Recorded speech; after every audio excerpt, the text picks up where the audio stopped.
sports. So, let's go. The reaction video. Here we go. No, I mean, Len said he heard something below us, and he could see someone walk under the deck.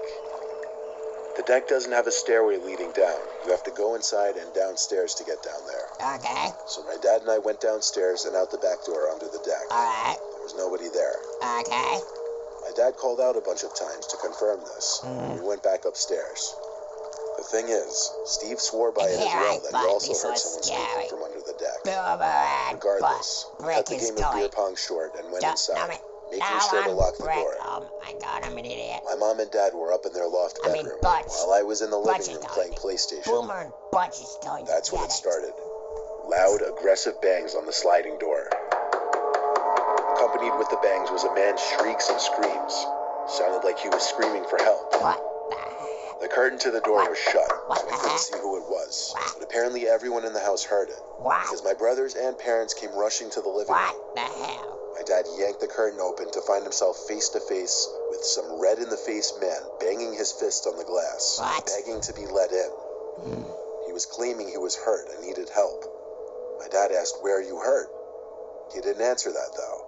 He just kept repeating, "Let me in, I'm hurt." My dad then yelled to get out of here before we'd call the cops. He yanked the blinds shut and told us all to shut and lock our windows if they were open. We all stayed in the living room together for a couple hours, just to be safe.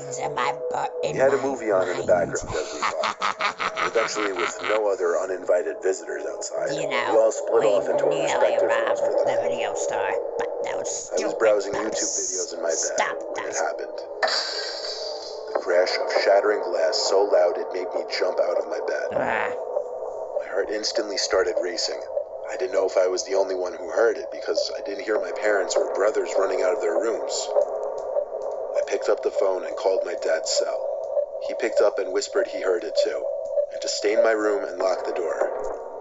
I reminded him my door didn't have a lock. Of course, my room, while the biggest of my brothers, was the one room that didn't have a lock. He told me to hide in the closet and call my brothers while he called the cops. I heard footsteps outside my room in the living room area. I tiptoed to my closet and did my best to quietly open and close the door. But the damn hinges just... Brick? Oh my god, I keep saying my own name. Butch, Boomer, I know you're there. Get out of here. Sorry about that, guys. I had to squeak. I sat behind a big plastic bag and texted my brothers, who also heard the noise and each locked their doors. It was the most tense moment. I said get out, I'm trying to a door-to-door reaction video that you idiots wanted me to react to. Get lost. Of my life in that closet. The bedroom door opened, and I could see through the strips in the closet door. Someone walk to my bed and sit at the edge.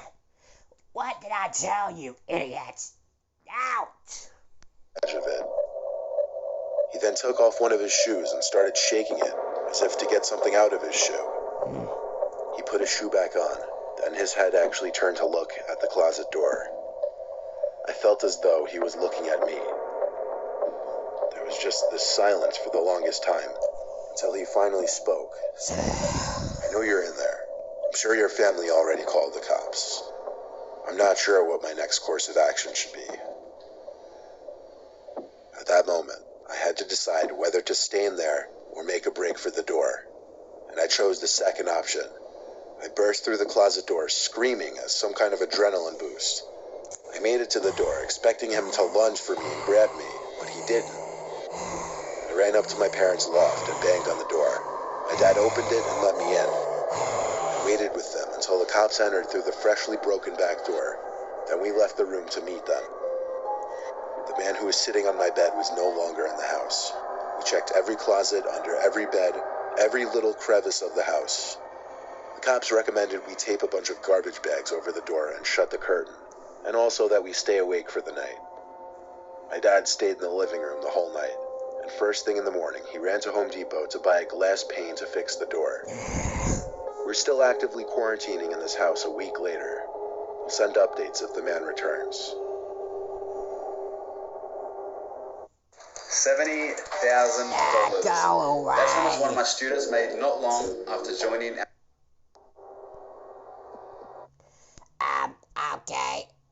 I guess I'll leave it here. Please don't forget to subscribe to Beat the Internet. Oh, look who it is. Laughing your heads off, are we? So, yeah, I'm going to beat up my brothers now, so, yeah, bye. See you guys, bye.